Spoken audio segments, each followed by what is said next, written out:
안녕하세요. 용의자 Y 수사반장 권미란입니다.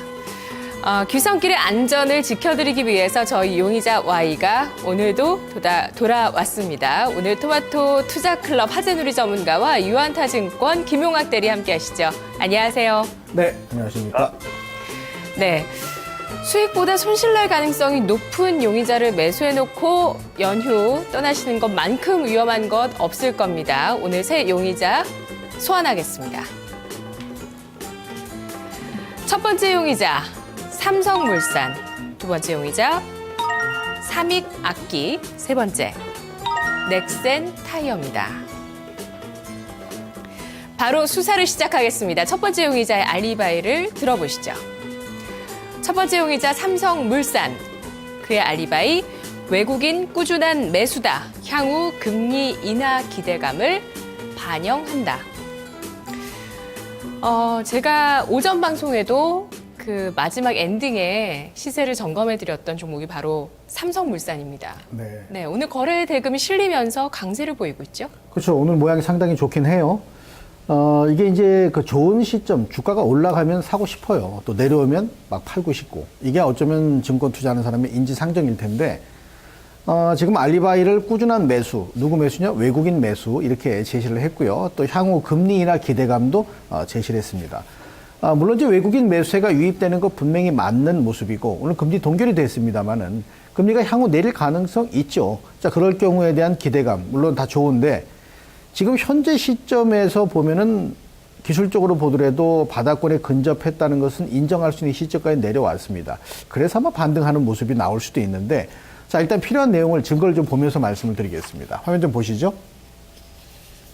자, 이 삼성물산의 그 증거 자료를 보면 이거 외국인 순매수 6개월간의 순매수를 선으로 표시한 건데 분명히 사고 있죠.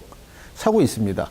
그래서 얘가 제시했던 알리바이 꾸준한 매수가 특히 최근 들어 아주 급작스럽게 늘어났기 때문에 요거는 분명히 인정되는 모습인데 과연 이로 인해서 주가가 상승세가 지속될 수 있을까 하는 부분에 대해서는 한 가지 고려할 부분이 있는데요. 지금 현재 그 다음번 하나 더 보여주세요. 수급 동향 좀 보여주시면은 그 현재 요게 그 삼성물산의 수급 동향인데요. 저쪽 보면 외국인 사고 있죠. 여타 기관들 안 삽니다. 특히 지금 제가 요걸 보여드린 이유는 최근 우리 시장의 종목 상승을 가만히 보면은 외국인 순매수하고 뭐가 링크될 때 올라가냐면 선물 매수가 링크될 때 올라갑니다. 선물이 지금 비차익이 많이 매수되고 차익은 매수가 별로 없단 말이에요. 그러니까 선물과 연결이 돼야 되는데 지금 현재 프로그램 매수세가 유입되는 부분이 아직까지는 부각이 안 되고 있고 또 여기에 기관의 매수도 유입되는 부분이 안 되고 있다 보니까 일단 필요 충분 조건을 다 갖춘 것은 아닌 것 같아요. 수급상으로 봤을 때. 물론 알리바이 제시한 거는 맞습니다만. 그 일봉 차트 잠깐 좀 보여줄 수 있나요? 일봉 차트를 보게 되면은 이 삼성물산에 대한 부분이 지금 요 시점, 지금 화면에 나가는 거 보이시죠? 삼성물산이 요 시점에서 6만 원권대를 넘어가기 위해서 반드시 필요한 게 수급 주체의 결집력입니다. 근데 지금은 프로그램의 결집력과 외국인 결집력이 강화되는 것에 기관이 가세한다면 엑설런트한데 아직 그 부분까지는 안 됐기 때문에 요거 넘어가는 6만 원권 넘어가서도 에너지가 결집력을 보이는 시점에서 매수를 한다면 외려도 기회가 커지지 않겠느냐 지금보다. 그러니까 저는 지금 요거 매수를 가능한 종목으로 조건은 만들어 가고 있지만 확인되는 부분이 필요하다 이런 차원에서 위험에다가 놓도록 하겠습니다. 네. 김용학 대리님, 이주열 한국은행 총재의 오늘 발언에서 추가 금리 인하 시그널을 읽어보실 수 있으셨나요? 확인을 정확하게 다 안 해봐서 모르겠는데 아직 그런 내용은 별로 나오지 않은 걸로 저는 알고 있습니다. 네. 이주열 한국은행 총재 또 부동산 가격에 대해서도 코멘트를 했는데 상승 기대는 여전히 미약하다 이런 코멘트를 했습니다. 자, 과연 오늘장 왜 삼성물산이 강세인가? 왜 외국인은 샀는가? 라는 그 왜를 좀 추리해 봤을 때 혹시 금리 인하 기대감 아닐까라는 예상을 지금 시장에서 추측으로 하고 있는 건데 실제로 그 금리 인하 기대감이 이 종목에 반영되는 것인가도 진실인지 거짓인지 좀 밝혀봐야 될 것 같아요. 네, 물론 뭐 금리 인하 기대감이 뭐 앞으로 플러스 요인으로 작용은 할 수 있다라고 좀 생각을 합니다. 근데 뭐 그런 이슈보다는 지금부터 이 주식이 좀 올라가기 위해서는 좀 실적 개선이 어떻게 진행될지가 더 중요할 것으로 좀 생각이 되는데요. 뭐 4분기에는 뭐 대부분 충당금 처리하느라 좀 적자 전환했었는데 이 부분에서 어떻게 좀 추가적인 손실 반영 가능성이 지금은 좀 낮기 때문에 흑자 전환으로 돌아설 가능성이 높아 보이는 상황이고요. 그리고 그 삼성물산을 좀 정리를 할 때 가장 중요한 것은 지분 가치입니다. 삼성그룹 계열사들의 보유한 지분 가치가 가장 중요한 판단 근거라고 저는 생각을 하는데요. 그럼 제가 준비한 그 표를 한번 보시면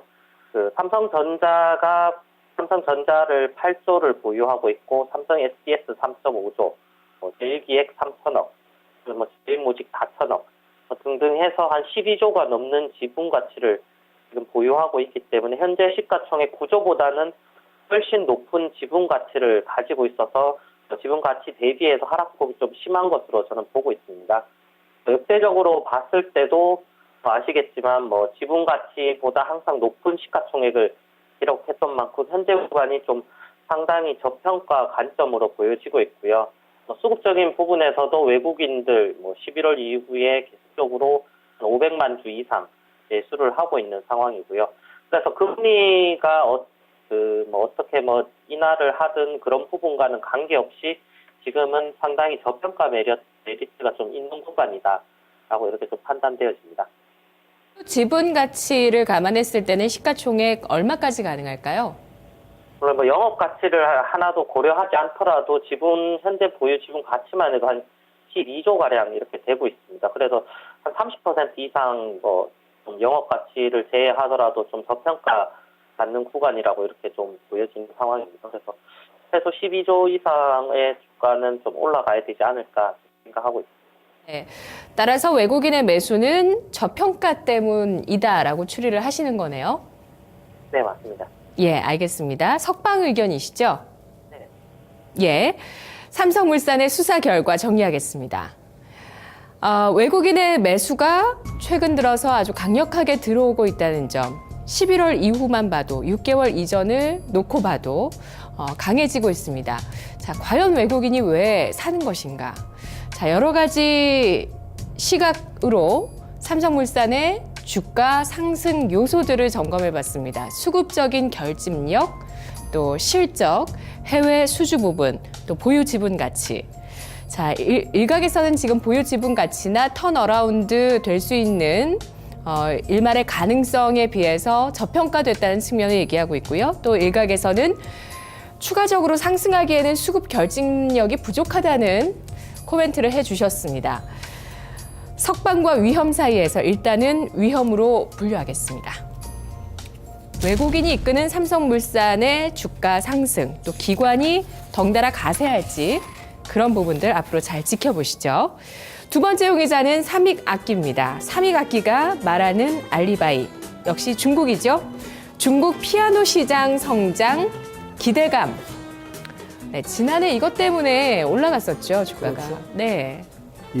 보통 이 국민 소득하고 어떤 물건 소비하고 상관지는 게 상당히 많습니다.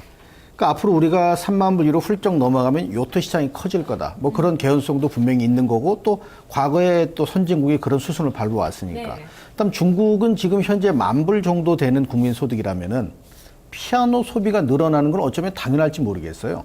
그래서 피아노 시장이 중국에서 커지는 건 당연할 거고 또 관련된 종목들이 수익 낼 수 있는 기회가 거기서 생길 거고. 그럼 삼익악기가 중국 피아노 시장 성장 기대감이 있다. 이걸 알리바이로 내세운 것은 상당히 타당성이 있습니다. 자, 그런데 지금 현재 시점 주가라는 것은 어떠한 타당성이나 논리적인 근거를 이미 상당 부분 반영했느냐 전혀 반영 안 했느냐에 따라서 매매 시점이 확연히 달라지겠죠. 지금 기술적인 고점에 대한 부분이 분명히 존재하고 있는데 기술적인 고점이 매물대하고 일치되면은 뚫고 나가기가 버거워요. 기술적인 부분이 단순히 기술적인 부분이다 이러면은 치고 나가기 쉬운데 여기에 매물대까지 있다 이러면 치고 나가기 상당히 좀 버거워지는데 그 시점에 지금 근접해 있다는 점은 삼익악기를 일단 경계해야 될 하나 요인이고요. 두 번째는 이러한 것들이 결국 시간을 필요로 한다는 거죠. 시간을 필요로 한다는 건 긍정적인 의미입니다. 근데 어떤 긍정적인 전제 조건의 의미냐 하면 중국 시장이 계속해서 성장한다. 현재 삼익악기는 중국 시장에서 한 16, 7%의 시장 점유율을 가지고 있어요. 그러니까 상당히 안정적인 마켓 쉐어가 있거든요. 그러니까 이걸 파이가 커지면 계속 늘어나겠죠. 그러니까 그런 것에 따른 기대감은 분명히 존재하고 있는데 내용을 잠깐 제가 증거 자료를 좀 보도록 할게요.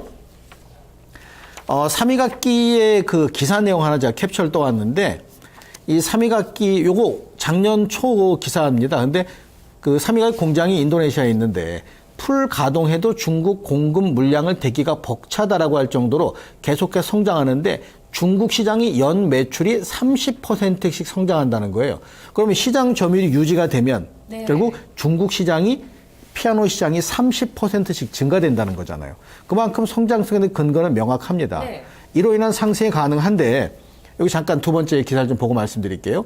이게 그 피아노 우리가 이제 3위각기 하면 피아노만 떠올리는데 다른 것도 있잖아요. 근데 피아노 부분이 50%가 넘어요. 피아노 부분이. 그럼 피아노로 인한 수익성은 분명히 확인되는데 지금 현재 시점이 저는 고점 매물대 근접했기 때문에 이 부분을 간과해서는 안 되겠다. 추가 상승을 위해서라도 치고 넘어갈 부분이다. 그럼 매물대에 대한 부담감을 감안해서 저는 요거 위험에다가 놓도록 하겠습니다.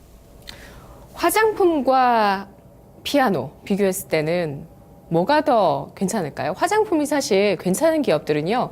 고점을 계속 경신해 나가고 있잖아요. 아직은 특별한 차익 실현 매물이 엄청 크게 나왔다거나 추세를 훼손했다거나 그렇지 않잖아요. 정말 중요한 화장품주들은요. 일단 저는 이렇게 보는 게 화장품은 여성들이 필수품으로 써요. 그죠? 피아노는 필수품이라기보다는 국민소득 $10,000대는 어떤 과시 욕구도 포함되어 있는 게 피아노라고 보거든요. 그렇다면은 피아노 되게 있으셨나요? 있었죠. 저도 있었어요. 예. 집집마다 다 있는 거 아니었나요? 아니요. 그 당시에 물론 집장 다 있는데 그거를 피아노 자체를 우리가 알고 있는 단순 피아노가 아니라 그랜드 피아노도 있을 수 있고 업그레이드된 피아노도 있을 수 있단 말이죠. 단순 피아노는 집에 놓고 요새는 뭐 전자 피아노 싸잖아요.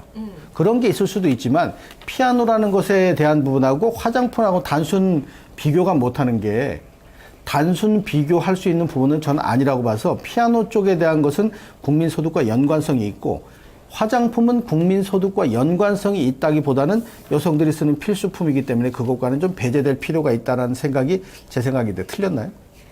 아니요. 맞으시죠.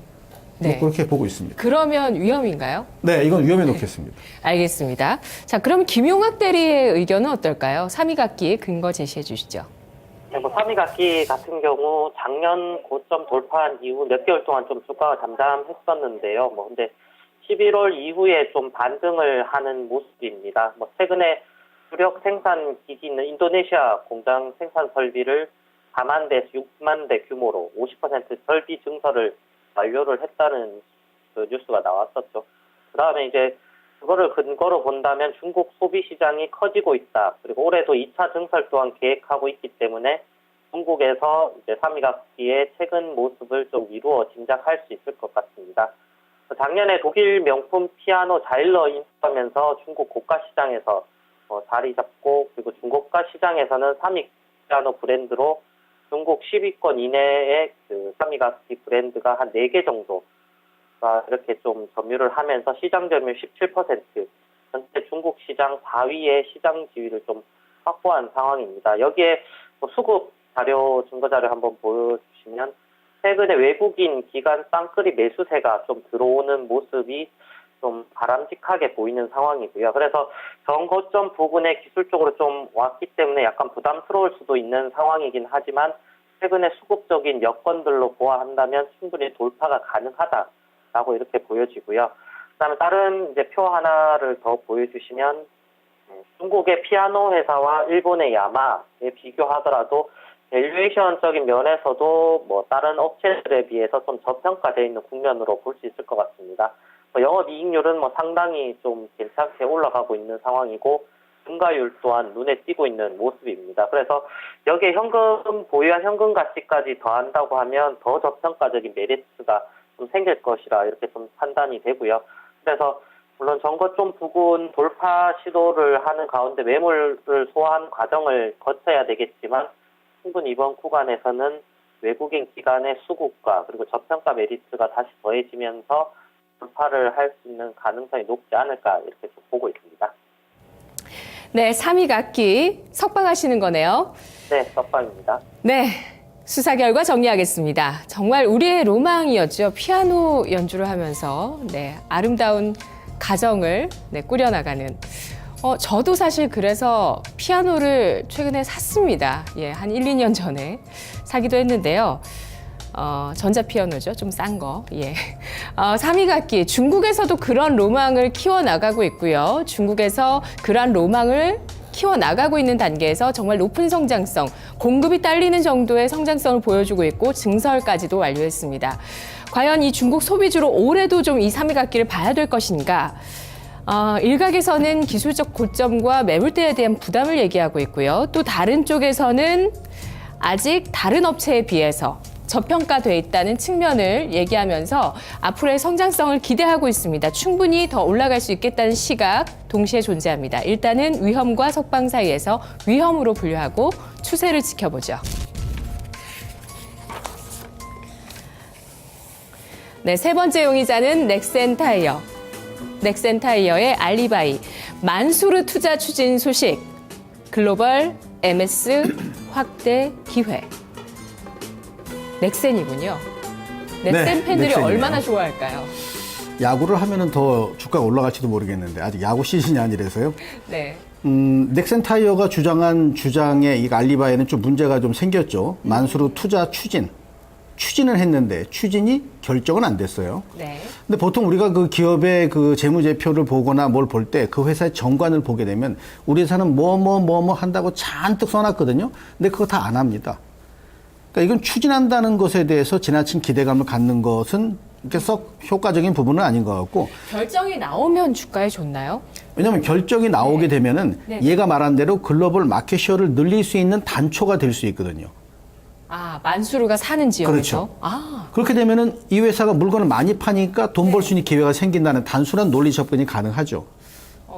그런데 지금 현재는 마켓쉐어를 늘릴 기회가 추진은 하고 있는데 결정된 건 없기 때문에 마켓쉐어가 늘어날 리는 없단 말이죠.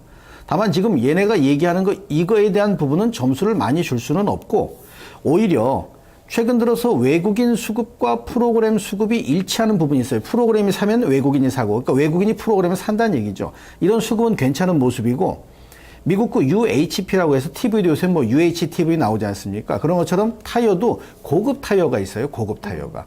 그러니까 외국인 수급이 프로그램과 일치하고 고급 타이어 시장에서 시장 점유율이 한 6위 정도로 올라서 있단 말이에요. 그럼 고급 타이어는 단가도 비쌀 거 아니에요. 그 남는 돈도 많겠죠. 고급 타이어니까. 예를 들어서 그 레이싱하는 타이어 이런 거는 이제 비싼 타이어를 써야 되잖아요. 홈이 없이 아주 뭐 금방 닳아버리니까. 그러니까 그런 타이어에 대한 시장 점유율이 높아지는 것은 이 회사의 주가 상승의 모멘텀이 될 수 있는데 네. 언제 주목해야 될 거냐. 오늘 우리 세 개 종목이 다 외국인 매수가 있는데 몽땅 다 매물대 부딪히는 시점에다가 나왔단 말이에요. 그러니까 매물대 돌파를 하는 시점이 저는 더 중요할 것 같아요. 이 종목은. 매물대 돌파를 하고 난 시점에 의미가 네. 있을 것 같은데 이거 잠깐 화면을 좀 보겠습니다. 매물대 돌파를 확인하고 접근해도 그렇죠. 수익이 가능하다는 말씀이세요? 그렇죠. 왜냐하면은 지금 이 타이어가 보면은 한국 타이어, 금호 타이어, 동아 타이어 많이 있습니다만 제가 이거 특별히 의미 있어서 집어넣은 건 아닌데요. 타이어라는 것이 분명히 차를 움직일 때 필요하잖아요. 그죠? 그럼 일정한 마켓쉐어는 유지하는데 이미 우리가 쓰는 승용차 외에 새로운 시장을 자꾸 개척을 해야 돼요. 이 타이어 시장에서는 이미 남들도 다 차지하고 있기 때문에 얘가 들어갈 구멍이 정해져 있단 말이죠. 근데 새로운 시장이 진출됐다는 데는 의미를 부여하려고 이 화면을 준비했었고요. 다음번 하나 더 볼게요. 이게 제가 두 번째 말씀드린 건데 이 프로그램 매수잖아요. 이 종목에 대해서 어저께, 요거는 말고 어저께, 요거는 외국인. 가만히 보면 프로그램 매수보다 외국인 매수가 분명히 많은데 이러한 모습, 그러니까 프로그램과 외국인 매수가 이어진다라고 하는 것은 수급의 결집력이 상당 부분 안정적이다라는 의미로 저는 평가를 합니다. 그렇기 때문에 지금 이 가격권대에서 매수를 할까 말까가 아니라 오히려 그로 인한 수급의 결집력, 프로그램과 외국인 매수에 동시 유입된 부분이 매물대를 상향 돌파한다면 그때는 한 번쯤 주목을 해보자. 그럼 지금은 아직까지는 그런 걸 돌파 안 했으니까 여기서 부딪히고 내려오면 또 버벅될 가능성이 있다는 얘기죠. 그런 걸 감안해서 이 종목도 역시 이 시점에선 위험에다가 놓도록 하겠습니다. 네. 김용학 대리님, 네. 어떻게 보시나요? 넥센타이어. 우선 만수르가 이제 K리그 투자를 한다고 해서 넥센타이어는 주가가 좀 상승을 장 초반부터 했었는데요. 어쨌든 회사 측에서 맨시티 구장 광고 제안을 받아서 검토는 하고 있지만 K리그 투자는 사실 무근이라고 발표를 이미 했음에도 주가는 빠지지 않고 좀 상승을 하는 모습인데요. 어쨌든 구장 광고를 통한 마케팅 효과는 그 부분도 긍정적인 요소로 작용하지 않을까 이렇게 좀 생각을 하고 있습니다. 그다음 또 기업적으로 본다면 최근 원재료인 천연 고무 가격이 좀 하향 안정화되고 있고 그리고 유가 하락으로 인해 사건 고무 원재료 가격도 하향 안정화를 좀 이룰 전망이라서 경쟁이 좀 심화됐음에도 영업이익률은 좀 올해도 유지하지 않을까 좀 생각을 하고 있습니다. 근데 매출액이 한 1조 7천억대에서 항상 제자리인 상황이라서 기업 성장성에는 좀 의문이 달린 상황입니다. 그래서 지금 구간에서는 좀 매물 구간도 있는 상황이고 이렇게 해서 좀 위험 구간에 좀 두고 보셔야 되지 않을까 좀 생각하고 있습니다. 안수르와 함께 넥센타이어가 K리그에 투자한다. 이게 지금 사실이다, 아니다, 사실 무근이다, 아니다. 계속 지금 언론에서 서로 다르게 보도를 하고 있는데요. 만약에 진짜 투자를 한다 했을 때는 넥센이 보는 효과가 있을까요? 주가가 움직여줄까요? 만수르가 넥센타이어와 같이 함께 또 넥센타이어를 통해서 또 투자를 한다고 하면 어느 정도 시장에서 마케팅 효과나 이런 부분들은 또 상당할 것이라고 좀 생각은 하고 있고요. 근데 이게 글로벌적으로 상당하게 좀 작용을 할 수 있겠느냐라는 것은 차라리 그 맨시티 구장 안에 있는 구장 광고를 통해서 하는 것이 더 효과적이지 않을까 좀 생각하고 있습니다. 넥센타이어 수사 결과 정리하겠습니다. 만수르가 함께 투자를 하자고 관심을 갖고 있는 넥센타이어, K리그. 하지만 이보다도 넥센타이어의 주가를 움직이는 부분은 고가 타이어에서의 북미 시장의 점유율이나 앞으로의 실적 성장성이 될 거라고 보고 있습니다. 위험으로 확실하게 분류해 놓겠습니다. 자, 오늘 세 용의자 모두 증거 불충분인데요. 오늘 하재누리 전문가님께서 다 위험으로 분류해 주셨죠? 네. 가격 전략 있으신가요? 그래서 가격 전략도 없습니다. 없으시고요. 일단 아까 말씀드린 네. 넥센타이어만 매물대 돌파되면 좀 주목해서 보자. 여기에 대한 말만 좀 코멘트 한번 더 해드리고요. 오후장에 오늘 신규 매수하시는 분들이 있으실까요? 하실 계획이신가요? 아니요, 저는 남아있는 그렇지 시간 않습니다. 저는 예. 확인하고 들어가는 게 맞지 예상을 하고 들어가서 확인되는 시점까지 기다리는 거 요건 리스크거든요. 100% 현금이신가요? 아니 그렇지 않습니다. 매수한 종목이 있죠. 제가 말씀드린 매수 종목 여기 안 들어가 있습니다만 네네. 하락을 하지 않을 시점까지 와 있는 종목. 근데 그런 종목이 분명히 있거든요. 오늘 신규 매수를 하셨다고요? 그런 쪽에? 그렇습니다. 어제 오늘 매수했는데 그 네. 종목은 하락할 수 있는 여백의 공간이 없기 때문에 그런 거 사서 넘어가도 분명히 가능하겠죠. 네, 김영학 대리님 오늘 두 가지 용의자 석방해 주셨잖아요. 가격 전략 있으신가요? 3위 각기 가격 전략 드리면 지금 매수가는 4,200원대 부근에 매수하시면 될 것 같고요. 어쨌든 저항대 돌파가 지금부터는 좀 중요할 것 같은데 이 구간 돌파하면 정고점 부근 한 5,000원대까지 목표가 잡을 수 있을 것 같고요. 손절가는 좀 짧게 4,000원 잡고 대응하시면 좋을 것 같습니다. 알겠습니다. 3위 각기 오늘 그 중국 시장의 성장성을 제기한 리포트 미래에셋증권이었는데요. 거기에서도 똑같이 목표 주가 5,000원을 제시했는데 김용학 대리도 5,000원까지 내다보고 있습니다. 자, 설 연휴 앞두고 있는데요. 중국에서 브랜드력을 확장하는 우리 기업들 글로벌 기업으로 성장하길 응원하면서 다음 주에 뵙겠습니다.